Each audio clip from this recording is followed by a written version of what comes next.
Une famille? Répétai-je avec un rire amer. Tu ne travailles plus depuis 3 mois? Ta mère m'épuise jour après jour, et tu oses encore parler de famille? J'ai le droit d'exiger de l'honnêteté, rugit-il soudain.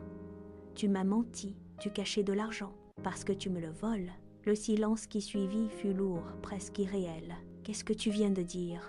Demanda-t-il d'une voix soudain très basse, très froide. Je déglutis, mais je ne reculai pas. Tu crois que je n'ai rien vu?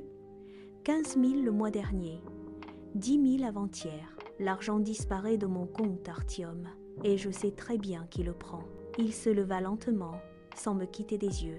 J'ai accès à ta carte parce que c'est toi qui me l'as donnée. On avait dit budget commun. On avait dit ça quand tu travaillais, quand tu participais réellement. Donc maintenant, je ne vaux quelque chose que si je rapporte de l'argent, demanda-t-il en s'approchant.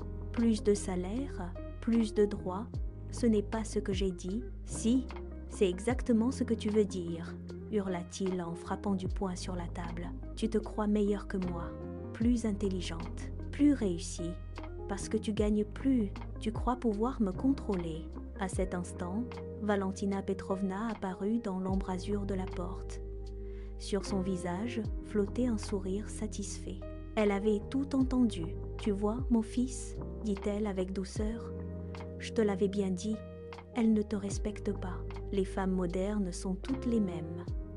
Leur carrière passe avant la famille. »« Taisez-vous » criai-je, surprise moi-même par la force de ma voix. « Depuis le premier jour, vous essayez de le monter contre moi. Je protège mon fils, » répondit-elle en entrant dans la pièce.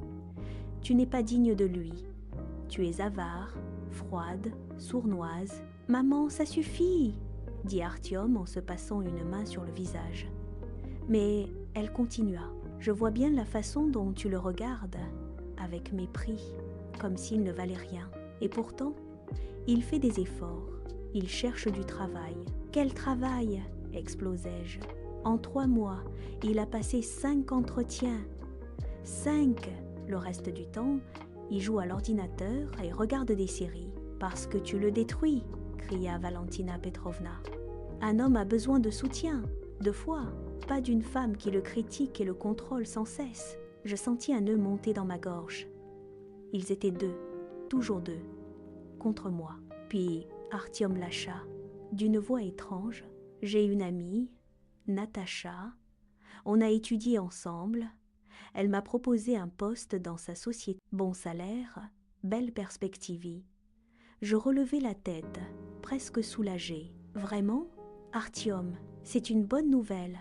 Quand est-ce que tu commences ?»« Je ne commence pas, » répondit-il en détournant le regard. Pour finaliser l'embauche, il fallait verser 20 000 roubles, une sorte de dépôt pour le matériel, et je ne les avais pas. Enfin, je les aurais eus si tu n'avais pas caché l'argent. Je restais figée. Tu veux dire que c'est à cause de moi que tu as raté ce travail? À cause de ton avarice, corrigea sa mère immédiatement. Si tu étais une vraie femme, tu remettrais tout à ton mari. C'est une arnaque, m'écriai-je. Aucune entreprise sérieuse ne demande de l'argent pour embaucher quelqu'un. Qu'est-ce que tu en sais? Cracha Artyom. Tu ne travailles pas là-bas? Ça fait 10 ans que je travaille dans l'IT. Je connais parfaitement ce milieu, évidemment.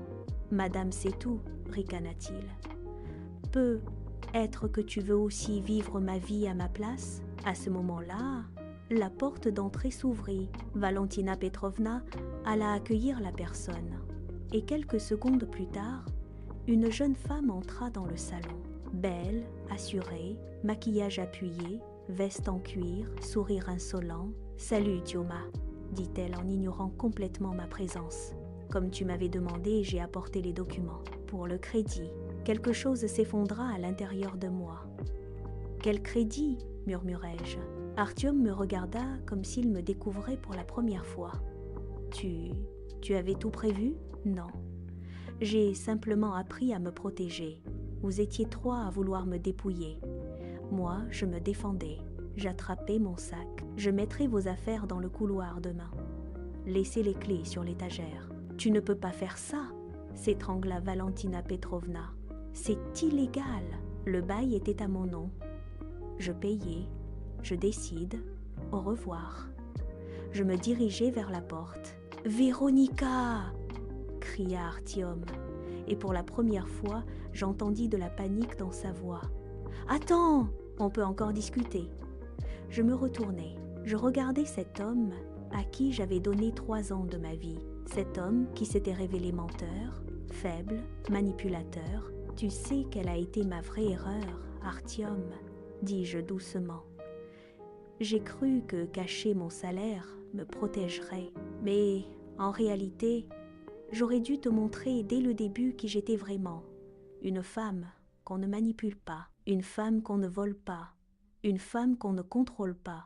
J'ouvris la porte. Bonne chance pour votre business. J'espère que Natacha sera aussi généreuse que tu l'espérais de moi. Puis je suis sortie. Derrière moi, j'entendais les cris de ma belle-mère, la voix d'Artyom, les protestations rageuses de Natacha. Mais moi, je descendais l'escalier. Et à chaque marche, je respirais un peu mieux. Oui, j'avais regretté de lui avoir caché mon salaire, parce que cela leur avait permis de croire que j'étais faible, que j'avais peur, que j'allais céder. Mais ils s'étaient trompés, et moi, je venais enfin de m'en rendre compte. Plus jamais